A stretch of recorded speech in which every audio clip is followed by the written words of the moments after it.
Hello and welcome back to Planet Dawn.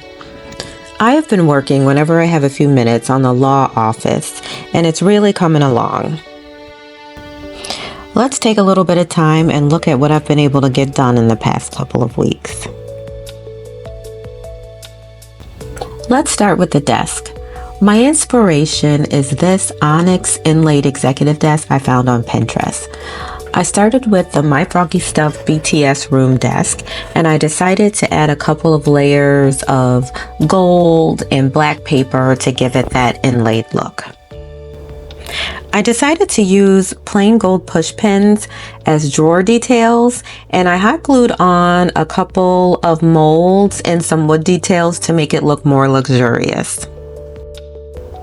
And finally, I did use her dresser printable to make a side console. Every law office needs law books. I found this awesome set on Etsy that was perfect for this project. I love these mindless projects that I can do while drinking a glass of wine and watching a movie. Some of the books do have actual pages, but most of them are just foam board and the covers.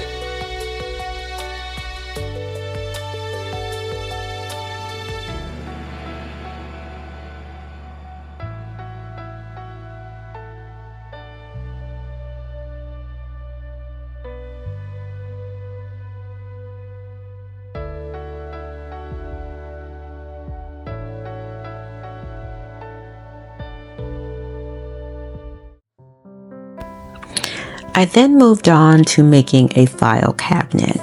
This was not planned. I kind of decided to do it out of nowhere. So I didn't really measure before I sat down to make it, but I know I needed somewhere to put a printer and I wanted at least one working drawer.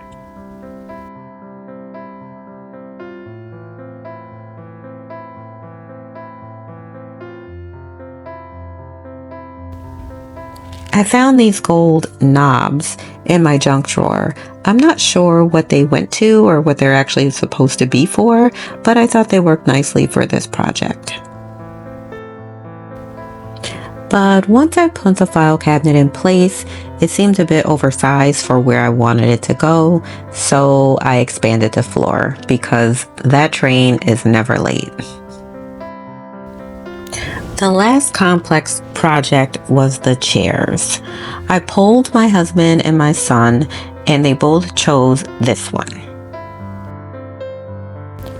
I have made this chair before when I did a short-lived 1/12 versus 1/6 scale series on my Instagram, so I knew what to expect. Here's a little bit of footage from a maximalist hallway project I did during that series.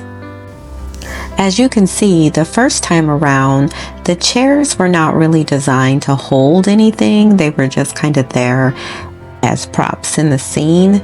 So I know I needed to reinforce the chairs if I wanted them to be able to hold doll weight this time around. So I reinforced them with wood and matchsticks until they felt sturdy enough to hold, like a Barbie-sized doll. Instead of 300 layers of gesso and acrylic paint, this time I just decided to spray paint the chairs. I only assembled one so far.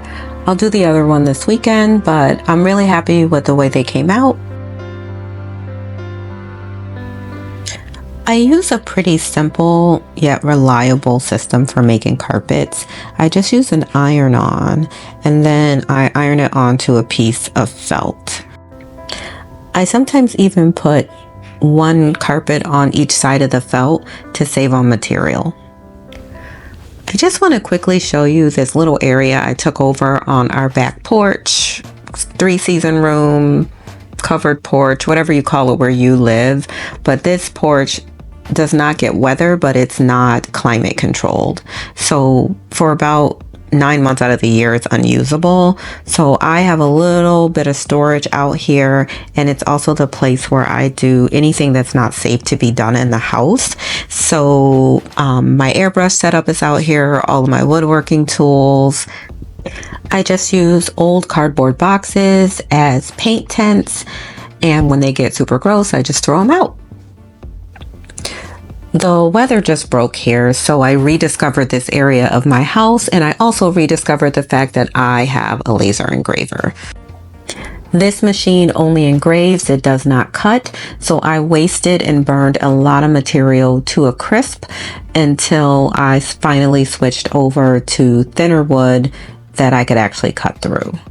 The chess pieces, on the other hand, were an absolute fail because I had to run the machine so hot that by the time it finished, they just disintegrated in my hands. I made the base of the table out of just random things that I found in the wood drawer. And then I attempted to stain it.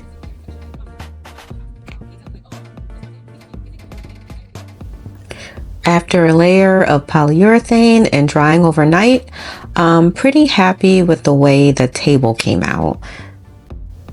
I continued to run the laser printer over the weekend to make additional clutter for the office. I made a few lamps, some mantle clutter, this little gavel, and these scales. The curtains are up and most of the artwork is complete.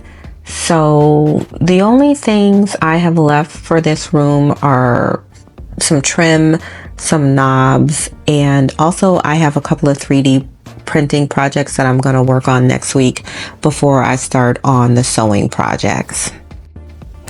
I'm looking forward to making Bridget a couple of power suits and a briefcase.